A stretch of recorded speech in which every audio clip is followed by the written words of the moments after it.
Mega Ran! Yo. What's good, my dude? Chilling, man. Dang, it's good to be in Baltimore, man. This was a pleasant surprise. I was just walking around Artscape. I don't play till tomorrow, so I just heard some hip hop and like my nose was in the air like the cartoons, and I was like, and I just wandered over, and here I am. Right. You're in the midst of the real hip hop shiznits here in Baltimore. That's what's up, man. I just stumbled into it. Like I love that. Like, so, is this your first time in Baltimore? No, I've been through here a few times. Played a couple shows at the Auto Bar. Okay. But yeah, it's been a little while though. I haven't been through probably in about 2 years or so. So, Mega Ran, for those who don't know. Yeah. Talk to him.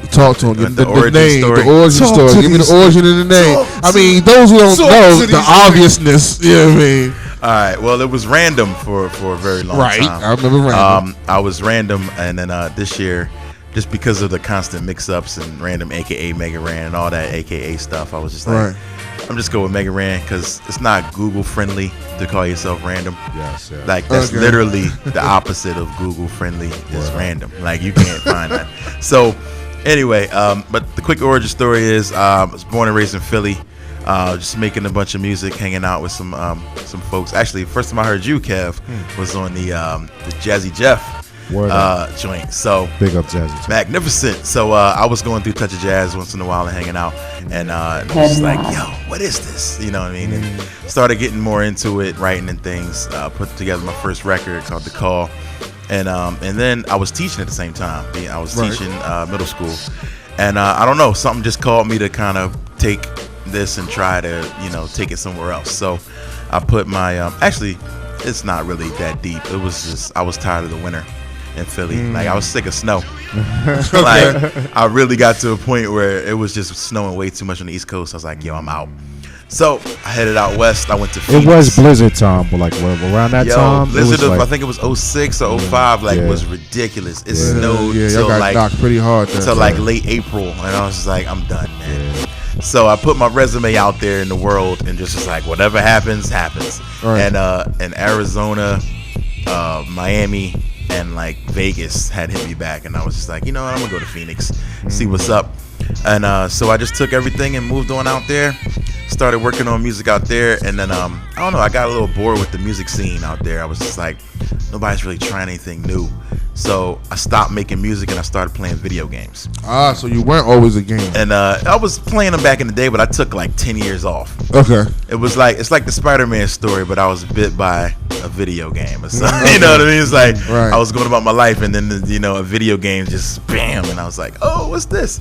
Started picking up the games and playing Mega Man, and I was making beats at the same time, so I was calling myself Random Beats. Right. And I started off on this program called Music Generator for the PlayStation. Not the MTV joint. Yes, yeah. I got memory cards stacked up at the house right now, my dude. Yo, I had like Cats 17 at the hood was of them. heavy on the music. Yeah. It's real out here. Yes.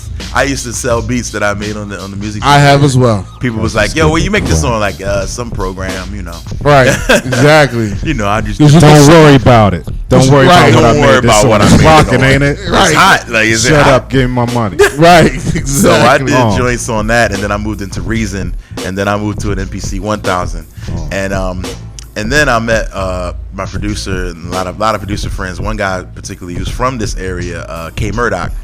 And when I'm hooked up with K Murdoch, who was making music with Panacea big at up, the time. big ups. That's my dude. So we made an album together, which was like a video game hip hop combination called Forever Famicom. Remember that? And that just kind of from there it was on, man. Like we were just kind of traveling everywhere, playing shows. I say, don't let me. Just took off. Well, it was on, but yeah, it was gone at that point. Like, because nobody was doing that, I guess. Hip hop, video games, like mixing two different cultures that came up at the same time. So now I do panels on hip hop education and video games, and I can work them. It's like I could just replace the word hip hop with video games. Like saying, okay, it started in the 70s. It was this one man's dream, and then it just blew up into a $1 billion business. You know what I mean? Like both are the very same on that tip. So I started working on that stuff.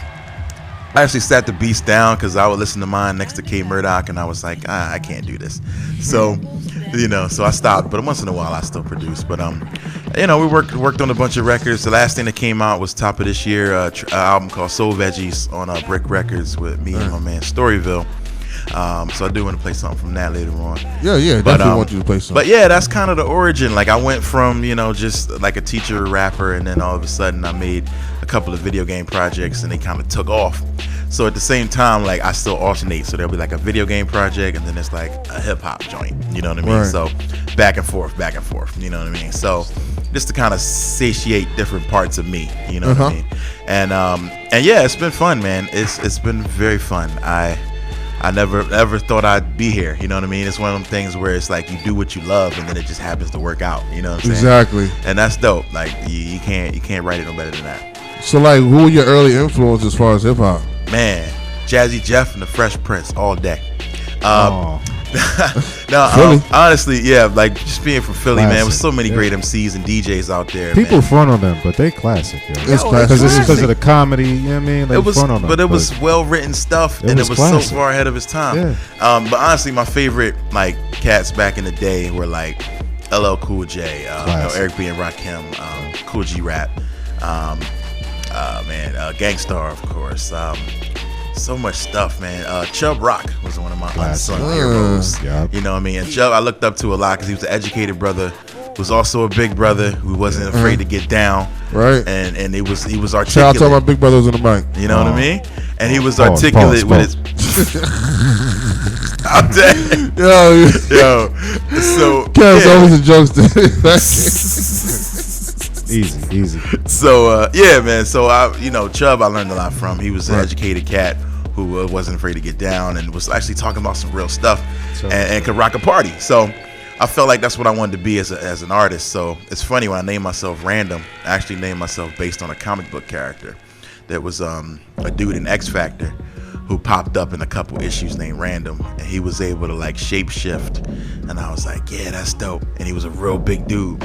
And so from then I just kind of went on to, it's kind of ironic how that all starts, but then hip hop and comic culture and all that is one. We just had a 20-minute convo up here about comic book movies, you know what I'm saying? And like everybody was into it. Loving it. So that's the stuff we all came from, which is everybody fronting now like they cool and shit. But now because comic culture is pop culture, is pop culture, so it's cool to do it. But we was doing this before it was cool. So it was a day-to-day thing. Like I still have mine. I still have. Man, my brother put me down with the comics because my mom would buy them for him when I was young.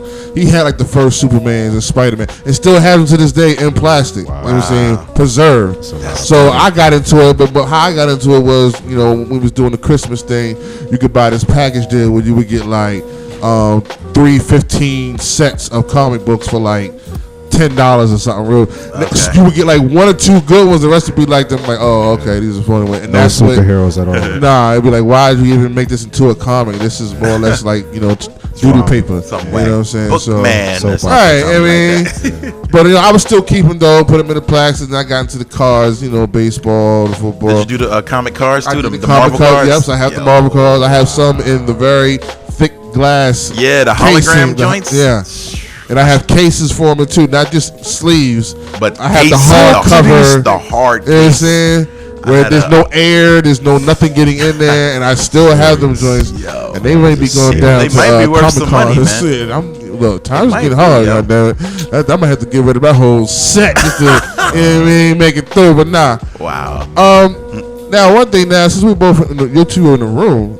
Has there been a collabo? Nah. I think that should happen. Now that these two are in the room and familiar with one another, I would definitely like to. We've done some gigs together. Facilitate that. Yeah. We've crossed paths a lot. I've been to Arizona before. He came out to Arizona, open forum. We've done some stuff. Yeah. Man, I don't know. That might need. I remember Mac too, because he hit me with the CD. It's perfect because he's still doing, you know what I mean? Right. What he doing? Like, right. He hit me with the CD, and that's crazy. I was like, wow, it's all video game samples. You know what I mean? Right. Have you ever flipped anything from a game before?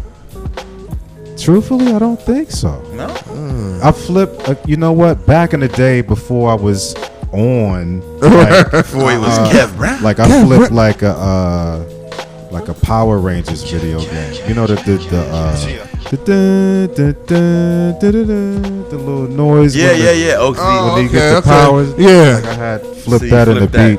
Wow. It was back in the day though. It don't count. So. Oh, it count. Now would you? If I handed you a joint, like, yo, can you flip this?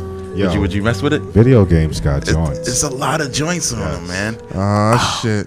What did I do? Starting here. Starting something. Yeah, my man. The 8 bits. Yeah, first dude I heard really flipping them and murdering them was this dude DiBiase. Yo, you heard of DiBiase's a beast. Crazy. He's on my next record. Lo-fi he masters. Does that lo-fi. Oh God. The lo-fi masters in the house. Yes. Lo-fi. So I discovered that moving out west too. DiBiase used to be outside the little temple with the boombox, like just playing his beats, just out there. Yeah. I met him years ago. Yeah. Like he been making beats. Oh yeah. And he deserved to get prop. You know what I mean? Like that's dope that he out here. Yes. Doing it. Killing it. I seen a joint on YouTube. He in the car with the 404 hooked up into the aux joint. Wow. Playing beats out in the car. Wow. That dude's a beast. The 404 joint. That's the mini joint. That dude's a beast, man. Yeah, man. He was one of the first cats I heard really flipping them, like going in on them. I was like, yo, this is. I know it's a game, but yo, he's murdering this. You know what I mean? So Kev, what you got rocking out right now? What in the joint? In the joint, yeah. Because I see you got the. Hold on. Let me. I got a little something. I just cut off. I know you got the. Huh? I'm out in my ear. I hear you. I hear I you. hear you though. Oh, you can still. I can still hear you, but switch to the joints. See how those work. You hear? Yeah. Okay. Okay. Oh, let me give you.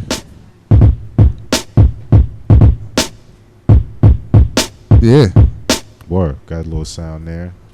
Just joints, you know. I got some joints in there with you. What's going on, man? Joints. I'm trying to see what's in the box right now.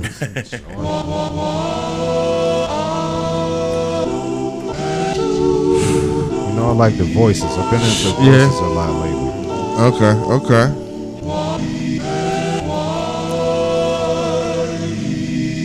Voices